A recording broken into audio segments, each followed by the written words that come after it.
Don't forget to subscribe and leave a comment on this video saying I subscribed. Let's get into it.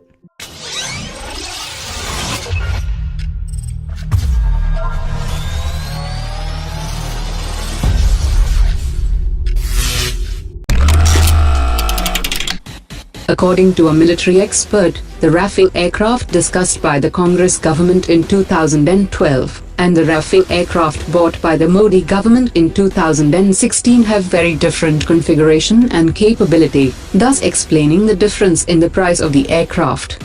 India became the member of the Missile Technology Control Regime in April 2016, which is 4 months before the signing of intergovernmental agreement of the Rafale deal, and this membership allowed India to purchase cruise systems with a range of more than 300 kilometers.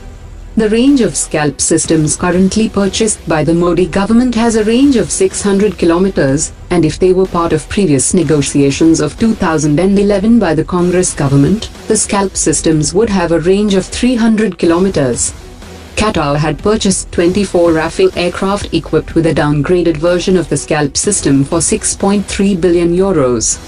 Which makes the deal much costlier than the Indian deal for 7.8 billion euros for 36 Rafale aircraft, which will be equipped on the most advanced version of Rafale aircraft ever manufactured by Dassault Aviation, after 13 new Indian-specific modifications. The Meteor system came into service in 2016, so it can never be a part of the negotiations discussed by the Congress government in 2012.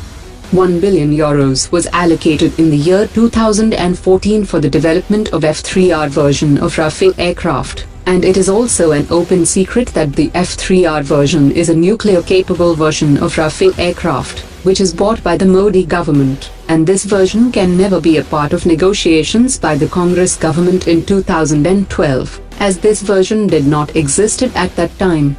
India has also extended the package of the Rafale deal for the upgradation for its Mirage fighter jets, and the same systems will be integrated on its Mirage fighter jets. The Scalp system also has a naval submarine-launched version with range of around 1,000 kilometers, and the Indian Navy can integrate it on its Scorpion submarines, till the submarine-launched version of BrahMos is developed and operationalized. It should also be observed that after suffering by the serviceability of Su-30, the Indian Air Force has also signed for the performance-based logistics and training, whose cost is also involved in the Rafale agreement. Rejecting the possibility of scrapping the Rafale deal, the Finance Minister has said that these fighter jets are coming to India as they are needed for security and defense of the country. He also said that whether the aircraft are bought at a higher rate or not is now a matter for the Controller and Auditor General to examine. He also asserted that the present Rafale aircraft are cheaper than what the Congress government had negotiated, and all these facts and figures will be placed before the Controller and Auditor General of India. The Russian President Vladimir Putin will visit India in his customized Il-96 aircraft on October 4 to participate in the 19th edition of the Indo-Russian Summit. India will give to Indian-built MiG-21 aircraft to Russia, and this gift will convey India's time-tested relationship with Russia.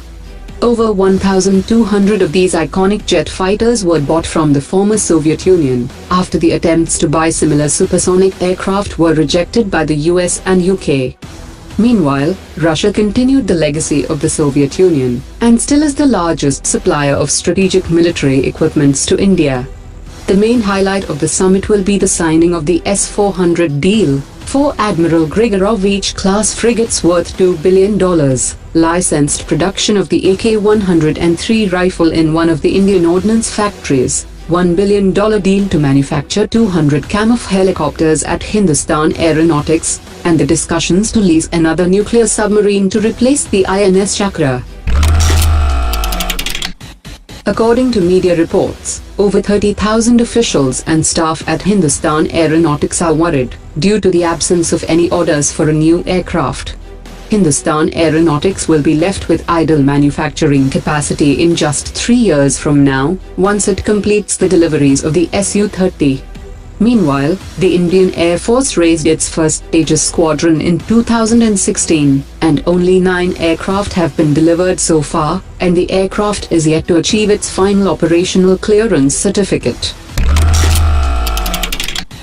The chairman of ISRO, Dr. K. Sivan, has said that the first manned space mission is a national mission, and institutions from all over India will contribute to the mission. The selection of astronauts is a complex and long process that will take 12 to 14 months, which involves psychological and medical tests. India needs a group of 30 potential astronauts, and 15 will be picked and given basic training, and 3 astronauts will be shortlisted for the final mission, with the others remaining in the program till the launch date.